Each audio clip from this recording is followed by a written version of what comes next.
It's your boy DOC, A.M. Caffeine Morning Show. You know how we get down every Friday. Special guest, the one and only Toni Basil, legendary in the building. I know I'm holding a purse, but it belongs to a legend. Y'all better tune in. Get your morning started the right way with the A.M. Caffeine Morning Show. A.M. Caffeine Morning Show. So you know how we get down on Fridays, right? We have special guests, or we try to bring you special guests each and every Friday. Today, man, I'll slap the hell out of everybody in this damn studio today, dog. The guest that we have today, shoot, I almost started to cuss. Now, all of us at some point in our life,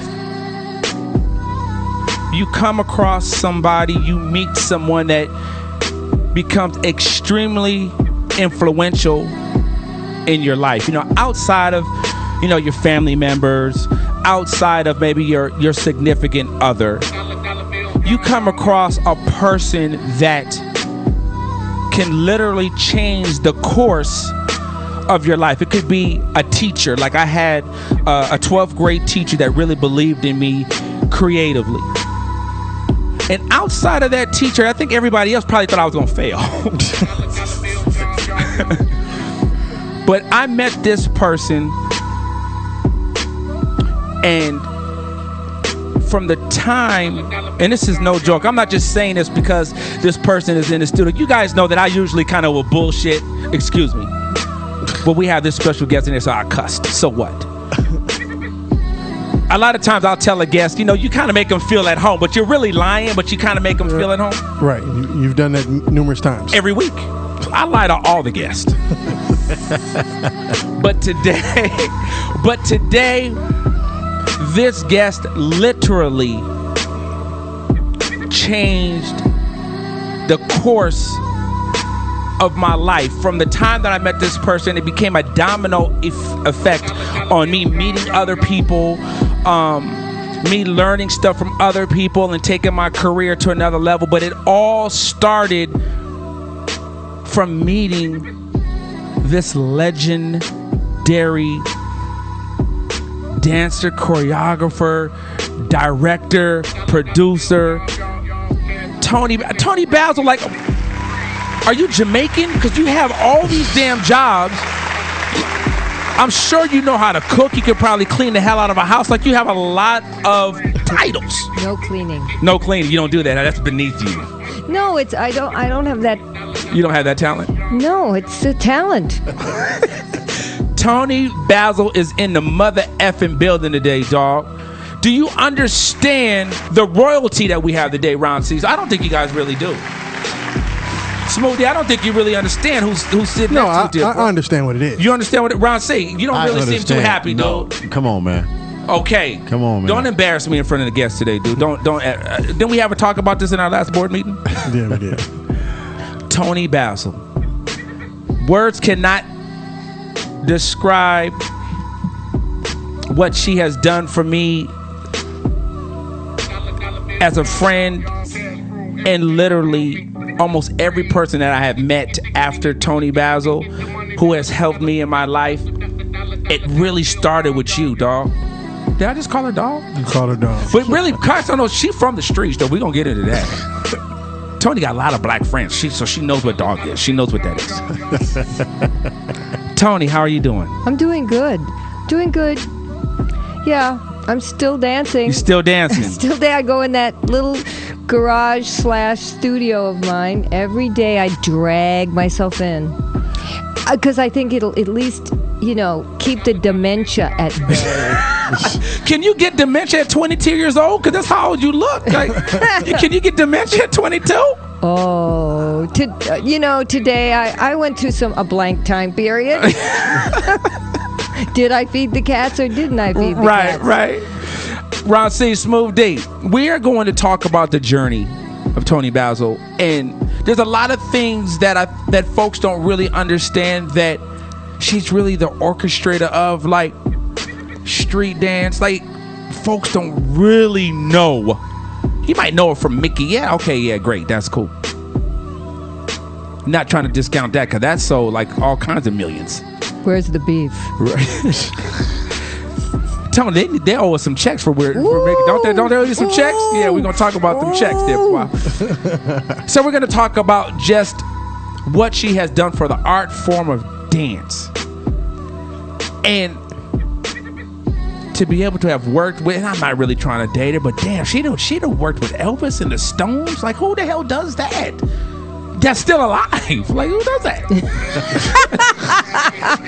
So we're gonna talk about all that today with our special guest, the one and only Toni Basil. So Ron C, let's get into this quick mix. Let's get it cracking. It's Friday, dog. All right, let's go. Let's go. Hold on, dude. Hold on. Stop. Hold on. That's Cyndi Lauper. I know, but don't even trip, Tony. I got this. Don't even trip. AM Caffeine Morning Show. We know that's Cyndi Lauper. We're fans of Cyndi Lauper. We are all fans of Cyndi Lauper. Just because Toni Basil's here and she rocked in the 80s, dog, I said Toni Basil, not Tony Danza. Give me something funky, dude. AM Caffeine Morning Show, Ron C. Don't embarrass me. Okay, that's what the hell I'm talking about. AM Caffeine Morning Show's in the building. Ron C's on the mix. Ron C, let that mother effer go. Let's get it.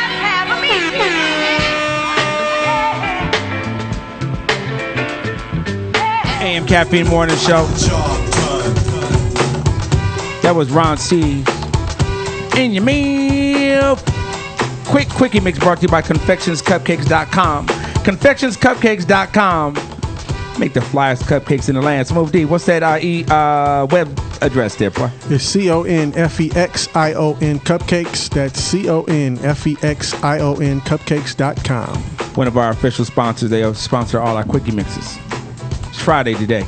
Special guest in the building, the one and only legendary Toni Basil in the building. So, Tone, so much I want to talk about, so much I want to cover. But you know about everything. Well, yeah, but not all the public knows. I do kind of know everything, don't I? Yeah. Well, damn, the interview's over then. That's it. So, Tone, real quick. Well, not real quick, but how do you get involved in this whole show business thing? It's your parents were... I don't know how people get into show business if their parents weren't in it. It's a mystery to me. You know, I've always just stood on the side of the stage. I was always in it. I don't ever remember not being around it. My aunts had an comedic acrobatic act. And my father was an orchestra leader. And you can go on Toni Basil's house onto my YouTube channel and see my aunts on Ed Sullivan. Wow. Whoa. Oh, I got to rise out everybody. Whoa. That's big. So your aunts were on Ed Sullivan. Yeah, they were on Ed Sullivan twice. What were they doing? Their act. Their vaudevillian act. So they were singing, they were dancing, they were juggling. Singing. What were they doing? I just said they had an acrobatic comedic act. I got to see that there. What was the name of the act? Well, originally it was Billy Wells and the Four Fays till he passed away, and then it was just the Four Fays. I got to see that. Oh, my God. Oh, my goodness. So you're born into this industry. Yeah. You see your parents, you see your family. At what point do you start to take everything that you have seen and then start to kind of do it yourself? Like, what is the first thing that you know outside of, you know, you see your parents and now you're like, you know what, I want to do this myself? No, it was assumed I was going to do it. It was just like... It was just assumed. Right. There was never a decision. I was always... This is what you were going to do. Well, I was always there, you know, and I think the first time I was really in show business, my father was the orchestra leader, let's see, at that point at the Low State Theater, and it was pre-Chicago, it was New York. And my aunt's act, they jumped through hoops and did flip-flops and stuff like that. Then my Uncle Billy came out with a face painted on his stomach. Wow. And a hat over his head. And he did this little dance called the Little Man, and he rolled his stomach, and he had a pipe stuck in his stomach. What the hell? And so he'd have this little powder thing behind him where the smoke would come out of the pipe, and then he'd kind of do something with his stomach so it would look like he was whistling, and he would whistle. Well, they set up a mic on the side of the stage for me at 5 maybe, and I whistled instead of him one night. Wow, that was your first. That was your first gig. That was my first gig. It was my first gig, and after he passed away, my Aunt Christine took over that particular part of the act. My mother's part of the act was now you're going to know why anything I created after that. This is where it all comes from. Normal. Right. Okay, so my mom and my Uncle Pat would do a dance they called the boxing dance. Okay. And they'd both put on boxing gloves, tap dance at each other, and pretend to knock each other out. That was after. I can't remember whether it was before or after my Uncle Billy. But this is what I stood on the stage and saw. This is what you saw. A total insanity. But that was my family, and that was normal. And my father was always the resident orchestra leader at the theater they played at. So I would see my father on the stage also. It was the whole family. The whole family. And then there was a big finale where everybody did a lot of flip-flops and acrobatic stuff. And then my aunt did her thing. The whistling aunt, the aunt that took over? Yeah, the aunt that took over. Right. She would... Give it to me. She would get on a table. It's all on that channel. Okay. She would get on a table. She would lie on a table, hold on to the table, and they would... each cousin, would take one leg. Okay. And then run around the table holding her legs in this... It was a bizarre thing. It sounds that way. And then she would finish with putting her leg over her neck and hop around. Oh, wait. And so putting she had to be popular though, doing all that, Tim. So to me, putting like a group together like the Lockers was absolutely nothing. That was normal. That was normal. It was normal. This is like. So that's what I saw. So after seeing all that bizarre stuff, but obviously it takes some showmanship to do all of that. When do you then go out on your own? You're like now, for lack of a better word, you're now a professional, quote unquote, dancer, and now No. So what happens? No. Okay. No. Check me then, please. Okay. Ching. No. You go to you're brought to ballet class. Okay. Well, there it is. Then let me know. You're brought to ballet class. Yeah. We move in Chicago. There's like a stage show and a movie. Stage show, movie. My father did 4 to 7 shows a day. Wow. No day off. 1 month off a year. Damn.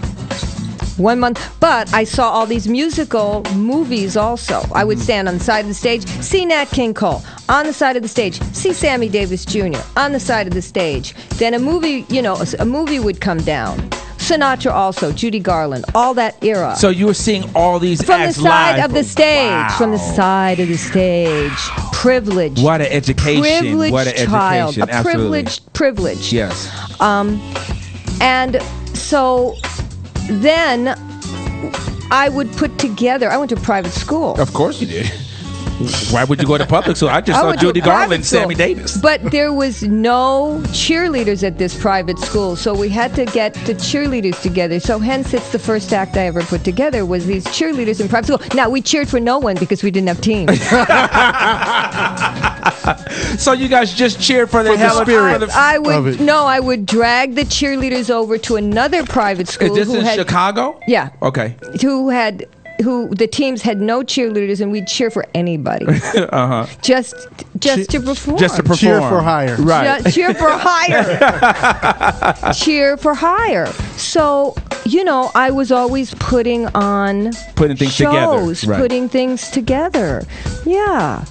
So I don't remember. There's no beginning point. Right. There really. It just was. It just was. And as I say, I don't know how people get into show business that weren't born into it, because I just kept doing it, and my aunt's act being so insane, nothing seemed like a reach to me. Right. He could do anything you thought of. Yeah. And then, I had a history when I came here. It was the 60s. So when you came here, meaning where? Los Angeles, Hollywood. So when you leave Las Chicago, Vegas. you go to Vegas.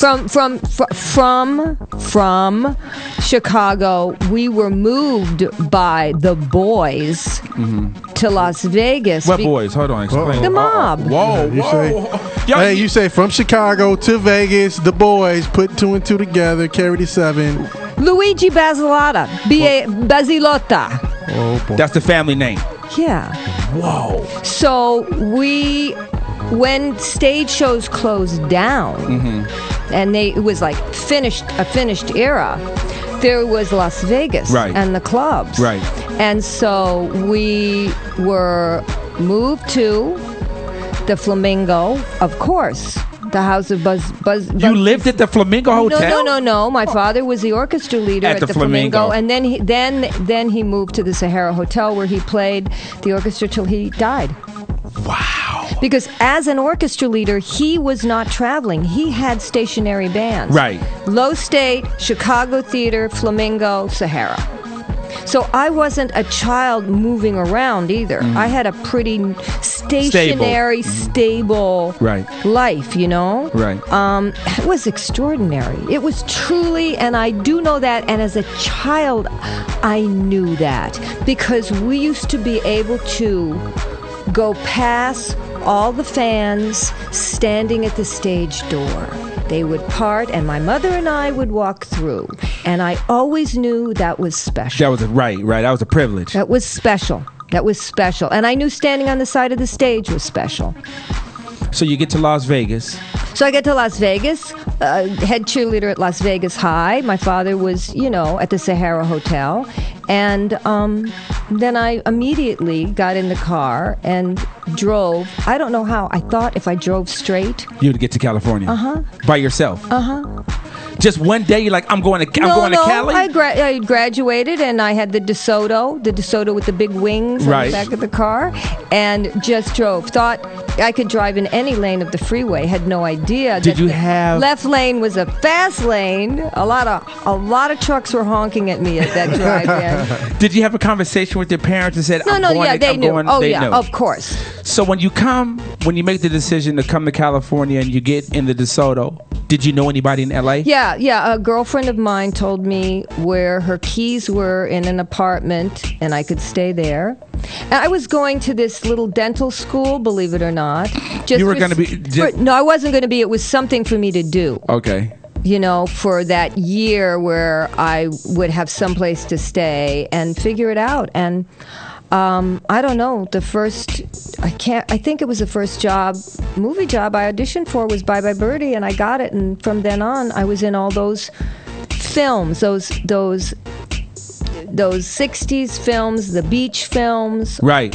And I hooked up with a guy by the name of David Winters, and he started to choreograph Viva Las Vegas with Anne Margaret, and I was the assistant choreographer. So I was always in the mix of everything that was happening. Because I was lucky. I was talented. I had information, big theatrical information. Right, more than other people they had no idea. Because it just was something I was brought up with. Right. And I had cheerleader information, I had ballet information, and I loved social dance. I loved go-go dancing. I was obsessed with it. So that was the movie culture we were moving into, and there was no one. David was in West Side Story, the original play and the movie. Okay. And he was a brilliant, brilliant dancer. And as they all were in that clique. That's a clique. Right. That's a whole nother clique of people. And we started to choreograph films, beach films, AIP films. And he would always feature me as the lead dancer, or he wouldn't let me dance. He said, don't dance if you're not the lead. If you're not the lead. So actually on my YouTube channel, I have like a little series of that time period of the beach movies that you choreographed that you were in. Yes, that's right. That's right. And from that, don't forget, in the 60s, I did Easy Rider, 5 Easy Pieces. I mean, you talk about Easy Rider and you talk about 5 Easy Pieces. Such a cult movie. On the cutting edge. Right, such a cult movie. Those go-go films were the cutting edge. And I was going to a lot of acting classes at the time also. A lot of acting classes. And so I was in the midst of that, in the midst of what they called underground filmmaking, where I learned to make films, because all my friends were making films on that side of the hill. And the next big turning point, we choreographed the T.A.M.I show.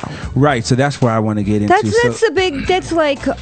So the T.A.M.I show, at that time, that would have been considered like the biggest show of that genre where you brought like pop culture at that time. I don't think at any time did we know when we were doing Easy Rider that it was pop culture, and the beginning of we were just doing it. The T.A.M.I show was the first time they had this thing called Electronavision, whatever that was, where I don't know, they shot a pop show and made that into a movie.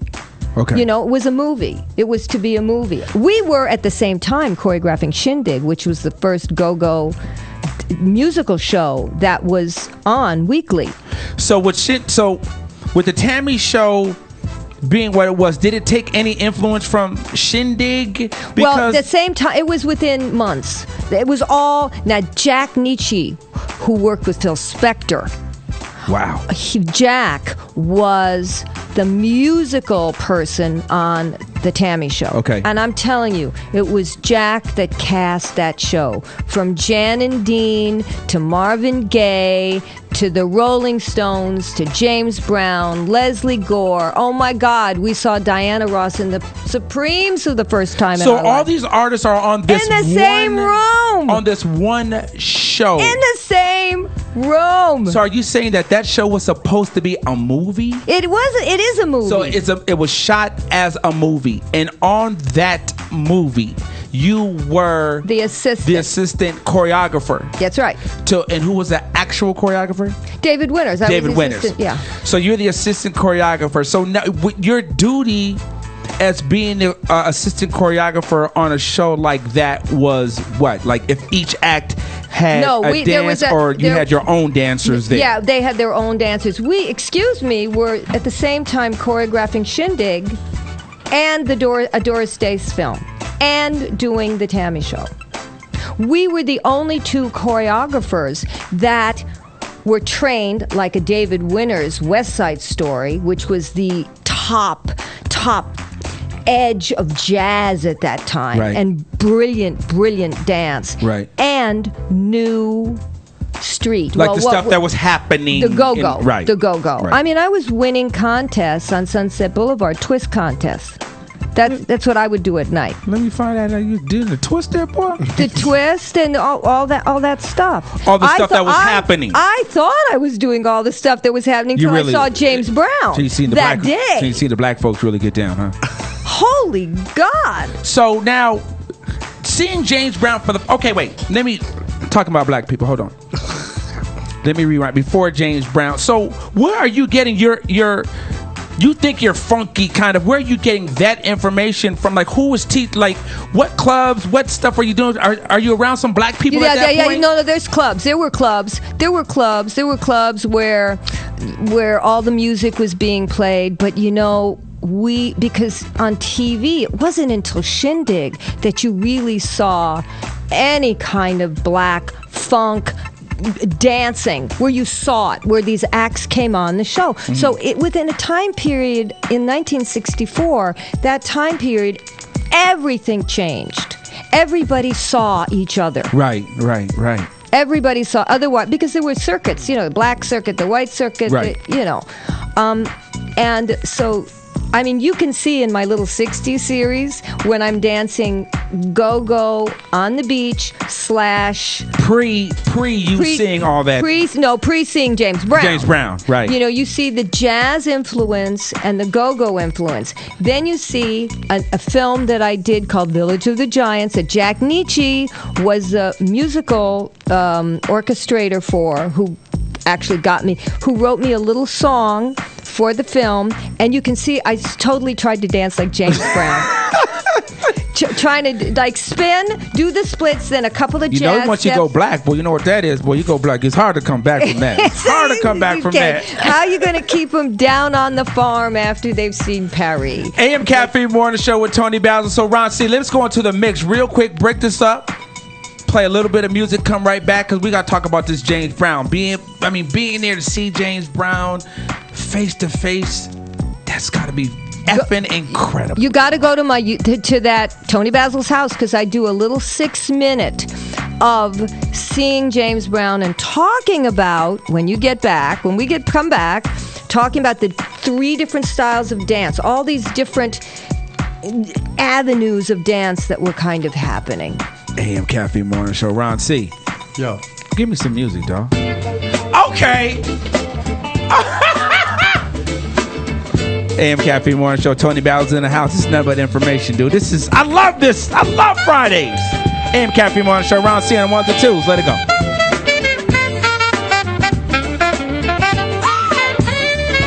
Toni Basil's in the house. We're talking about James Brown.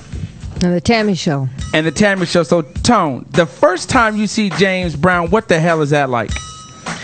I think it was pretty stunning to everybody in the green room because, you know, we could see what was going on stage. Now, mind you, we had just seen Diana Ross and the Supremes. Well, it wasn't called Diana Ross and the Supremes at the time. It was just called the Supremes. But you could see on the TV it was going to be called Diana Ross and the Supremes very soon. So we were a little stunned by that. We were a little overwhelmed by each other, but each other was all really good. Right. I mean, Leslie Gore was fantastic. I mean, what a great singer she was, you know. So everything was interesting. Jan and Dean were the hosts. They were crazy. Right. You know, everybody was unique in their own thing. But James Brown was something we had never seen. I mean, he did 20 minutes, and nobody had ever seen steps like that, the flames, the orchestra. It was Shakespearean theater. It was really because Please, Please, Please is pure Shakespeare. Absolutely. It absolutely is. I mean, if somebody would have said to me, you know, he's going to fall on his knees, they're going to put a cape over him, he's going to walk out, he's going to leave the stage, and then he's going to come back. Not once, not twice, like 6 times. Right. Okay, you'd go. And each time that he did it, you just felt the energy fresh. just it was fresh. And it was fresh. Each time. It's impossible to come back like that. Right. Only James Brown can do stuff like that. The footwork, forget it. You know, I got to say, it took me years to even see what the footwork of the Flames are doing, because every time you go to see James Brown on YouTube or anything like that, or on the T.A.M.I. show, you can only look at James. Right. If you stop looking at James and looking at the Flames, you know, Bobby Bird, I forgot Terry. Insane. And they never took their eyes off of him. No one ever knew when he was going to stop the music, start the music. It was so on edge. It was unbelievable. That footwork that he did. I mean, it did come out of the mashed potatoes. It did. It came out of the mashed potatoes, but he took it. You know, he took the mashed potatoes to a place that Michael Jackson eventually took Street to, his own impossible thing. But, you know, at the time, it was James, and I remember seeing that step, trying to count it. I left the room, ran up to the second floor where the bathroom was, where there was a full mirror, tried to do the step, tried to remember it, ran back down, looked at the TV. I mean, because he was on forever. Right. So, and you just kept going back and forth. Trying to get this step, which I think I did 3 weeks ago in my KOD. Oh, you finally got it? In my KOD, yes, and that's on the channel too. Yeah, and then the Stones realized they have to go next. Follow him. Right. Follow him.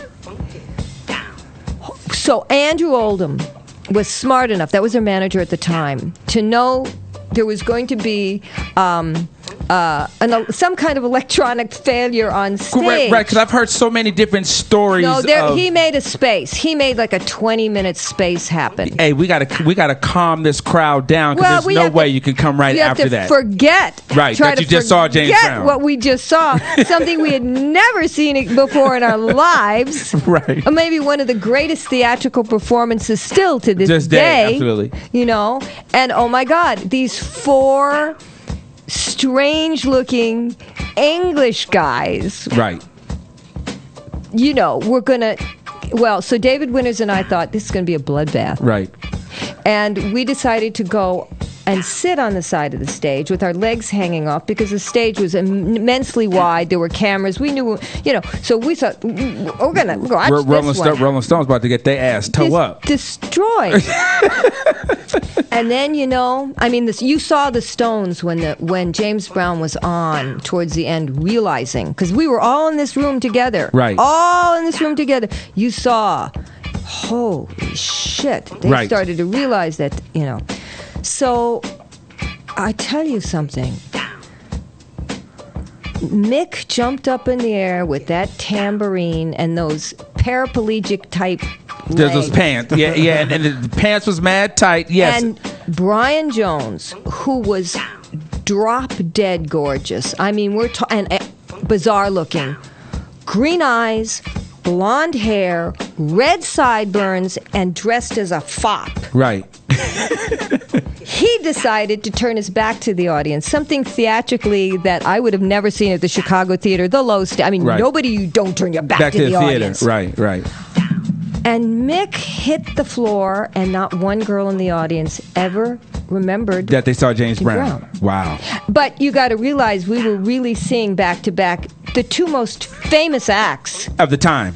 Of now. Yeah. I mean, who's more... You can't... I mean, it's not like they went away. Right. James Brown is still considered the greatest. Right. The Stones. I mean, we were seeing... And this is because Jack Nietzsche booked that show. Wow. Jack knew exactly how to book it. It was absolutely amazing. But on my channel, I really do talk about it's an interesting thing, because you can see, if we talk about dance, you can see the few people that ruled the movie screen as far as dancers were dancers that could do jazz dancing, but were young enough to be into go-go. Mm-hmm. They were the people that we choreographed. Then we had Essie and Debbie in Fringe, the 2 most spectacular go-go girls in the city. That's a different style. Joy and Steve Ciro, who did kind of white bouncing. The tits would bounce when she did the pony. And so you see all these different styles. You see Smokey Robinson and the Miracles. You see them doing Mickey's Monkey. You see James Brown. You see all these different styles of street. Right. These different approaches to this new music at the time. It was pretty extraordinary to break it down in retrospect. Right. And really see what was happening. That show was unbelievable. And so many groundbreaking things were happening on that show that night. So from seeing James Brown, how does that influence you when you become entrenched in the LA dance street scene and you are now involved with the Lockers? Okay, well, Jack, I did Village of the Giants, and you'll see it's a big influence of my dancing changed. Wasn't that it was so great, it's just that it changed trying to do James and that influence. What I realized is that there was another neighborhood I hadn't visited that had dance somewhere. Right. Where was this? I was up on the Sunset Strip. I was dancing on the Sunset Strip in dance contests. But I started to realize, oh man, there's something else going on here. Now, okay, so in the meantime, I did Easy Rider and 5 Easy Pieces.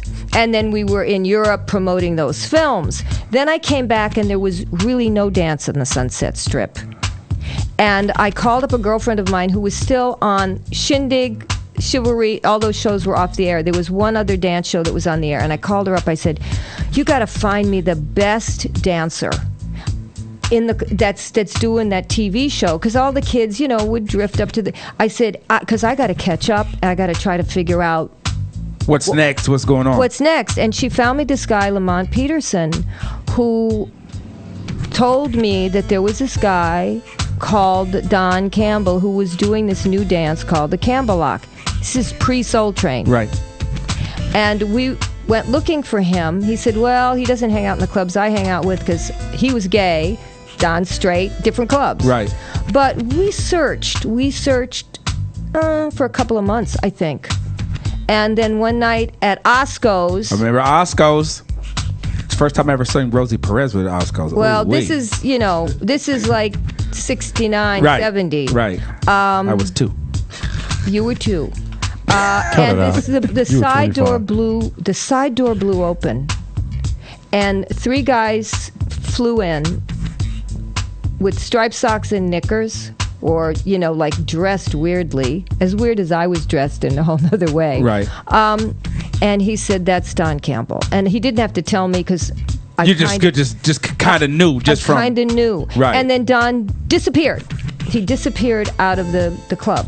Because they had, come in the side door, left out the side door. So he comes in, goes out, and you never see him dance that night. I saw him dance. So that's what I saw him do. Okay, you saw him that. Yeah. Okay. Uh-huh. So then Lamont called me. Now you realize, no cell phones. We're doing pay phones. Pay phone, you call the house. Right. It's not a cell phone yet, okay? So we was like, TP drums or something, trying to find out what the hell was going on. And he said, Soul Train had just started within a week or 2. And he said, because he was on Soul Train too, Lamont. And he said, we all go over to this club called the Citadel on Sunset Strip, up my territory. Right. From where they shoot the show on Thursdays. So... Yeah, you better go there if you want to see him. I packed my bags and went down and got there too early.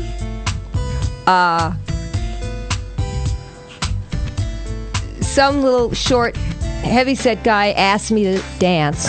Guess who that was? Fred Berry. Fred Berry. What a rerun. Rerun tried to get it in with a white girl. But it wasn't a fast dance. It was a slow dance. Oh, right. You got to try to get that grind on. You got to start somewhere. Well, I can't imagine what my face looked like. So you said yes? Of course, but I had no idea what I was in for. Oh, wait. Too close. Right. So you get... So now, I'm sitting with the guy. I'm sitting with somebody. Hilarious. I'm sitting with somebody. So I say to him, will you watch my purse? No. In the hood? In the hood. Well, it wasn't the hood. It was... But I couldn't watch my purse. Yeah, ain't nobody watching that purse. Yeah, I watch it for you. So after... I mean, the look on my face while we were dancing must have been absolute... Because I was the only white person in the place, plus... And I of course, go back to the table. There's no purse. There's no purse. But thank God I'd had my keys to the car in your pocket. Yeah. So your wallet, whatever. Well, so it gone. was getting late, and I didn't see. You got robbed. You got grinded on. It's okay. I was looking for dance. There's a lot of things you just give up. Purse, everything. Find that dance. And as I'm walking out, I see someone dressed in striped socks and six. It's not Don, it's Greg. It's Greg Campbellock Greg Jr. Campbellock Jr. Rest in peace, Greg. Rest in peace. Who still hadn't filled his 2 front teeth in yet. And Greg always talked like this anyway. Hey, Greg was missing some teeth there, boy, for sure. And he talked like this, and the music was so loud, and he had no teeth, and I just kept saying, are you going to be here next week? Because I had to get home. I lived in Topanga Canyon. Are you going to be here? I mean, it took me a while to interpret what he was saying to me. This is at the door. And he was with Robot Charles. Okay. He was with Robot Charles, the robot before Slim the Robot. And so once I figured out he was going to be there next week, which was very important, you know, Right. because you got to know where people are going to be, what club, what night. As I'm walking out, I see Don Campbell walking towards me. And I, just as a fan, said, "Oh my God, I know who you are." And he looked at me like I was... Like, who are you? Like, who are you? Because I was dressed vintage, because I was already dressing vintage at the time, because that was the influence in London. Right. Was all this vintage clothing, which, you know, to him looked like I was, you know, shopping in, you know, the thrift stores. Right. Which I was. Right. And I came back the next week, and that was that. Wow. That is insane. Yeah. So you're now... By that time, he had the song The Campbell Lock. He had the song The Campbell Lock. There was no formation of a group. He would, when he would perform it, he would have different people dance behind him. Got you. So when I went to see him perform, I saw Demita. I saw a lot of people dancing behind him. They'd come out during the instrumental break. Right. I just thought it was the greatest thing I'd seen since James Brown. Right. So I tried to use my influence, and I couldn't understand why this wasn't the biggest thing happening. Right. But eventually I had gone to enough people with enough ideas that when the Roberta Flack special was going to happen, I got a call from the Dick Clark production company, who said, "Do you remember that guy?" Because I had shot some footage of Don, and I was taking the footage around. "Remember that guy? Are there more of him?" Wow. And I said, "Yeah." I said, they said, "We're doing the Roberta Flack special. We wanted to use the Alvin Ailey dance troupe, but we've got problems with unions. Are these guys in unions?" I said, "Are they in unions?" Are they in unions? Are you serious? And they said, "Good, because they can dance on TV one time under the Taft-Hartley law." Right. And they said, "Get some together."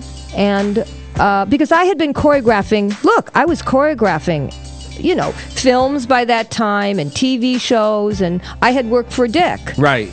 So we got people together. They said they wanted girls, they wanted white people, black. They wanted. And I thought, white people. Oh yeah. Yeah. Where am I gonna find that at? How am I going to do that? But guess who I got?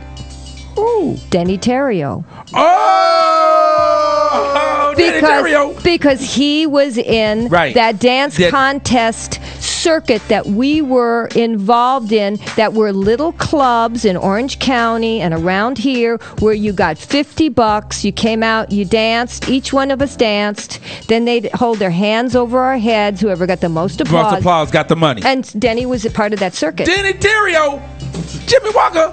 So that Roberta Flack special, is that so now? Is that like the official first time that the Lockers, without even maybe a name, that they all danced together? Yeah, and I put out a thing in the Reporter, and I called it the Campbell Lock Dancers, because they were calling it, you know, choreography by Toni Basil, but I was literally trying to get these people a job, right? Because I knew the level of their dance, and it was still considered kid stuff. Right, you know, it was like, it wasn't where it needed to be. And from that show, an agent at ICM saw it and contacted me. And then there were a couple of shows we did actually without Don, because Don was on tour with the Soul Train gang opening up for James Brown in New York with the Soul Train gang. Right. So we did a couple of shows without him. We shuffled things, and then all of a sudden we were the biggest things on TV. AM Caffeine Morning Show. So here's the deal, man. You know, this show is an hour. I think Smooth D, Ron C, we're gonna have to do like a part 2 of it. Like this, you got to come back. Tony. This friggin' information, like if you don't have an understanding that really this is the mother of street dance. Thank you. the mother of street dance, and I'm being serious, being able to take street dance and give it credibility, and help these dancers understand their talent and that their talent was worth something monetarily. To be able to say that you did that, dude, that's you know what? Slap the crap out of you, Toni. You gotta go back to the craziness of my aunt's act. It goes back to the aunt with the leg behind the neck. And guess what they wore? No, she was popular. Now guess what they wore? They wore stripes. My aunt's act wore shocking pink and stripes. Like the Lockers. Like Don Campbell when the first time I saw him. I saw my aunt's act. Right. I went, oh my God, this is like, it was a cinch. AM Caffeine Morning Show. We got to get out of here, dude, but I promise you we have got to do a part 2 because I didn't even touch on Mickey. I didn't touch on Tina Turner. I didn't touch on Bette Midler. Like, there's so much information and so much that this lady has done. We have to come back. Shout out to Bette Midler, man. One of the coolest. Oh, one of the greatest entertainers of all time. There's no doubt. Did you guys see my prom picture with Bette Midler? Yes. Yeah, I'm gonna show it again, dude. Just because not that many black people been by Bette Midler like that, dog. Especially in the prom pose. Oh, exactly. Toni Basil hooked that up. AM Caffeine Morning Show's in the building. Toni Basil has got to come back because there's too much damn things to talk about. I could do this all day. AM Caffeine Morning Show. You guys enjoy your weekend. Rhea Bear, you missed out. In your mail. You guys enjoy your weekend. Ron C.